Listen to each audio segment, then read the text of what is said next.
Race number 4, start of pick 5 event. Gates open, they're up and racing. My wife knows all, running by the rail. Moving up to take the lead. The reason why, sneaking in down on the inside. Conqueror's Magic to take the lead.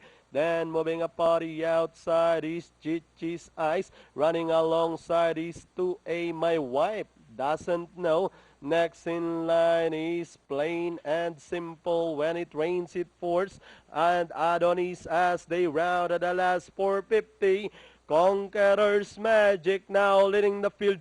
Chichi's Eyes moving up on the outside. The reason why, running by the rail. My Wife knows all. And on the outside is My Wife doesn't know. And down the stretch they come. Conqueror's Magic this time by about 3 lengths, followed by Chichi's Eyes on the outside. With the last 100 to go, Conqueror's Magic doing it by about 4 lengths over number 10, Chichi's Eyes. Then comes My Wife Knows All, Angelus. 110.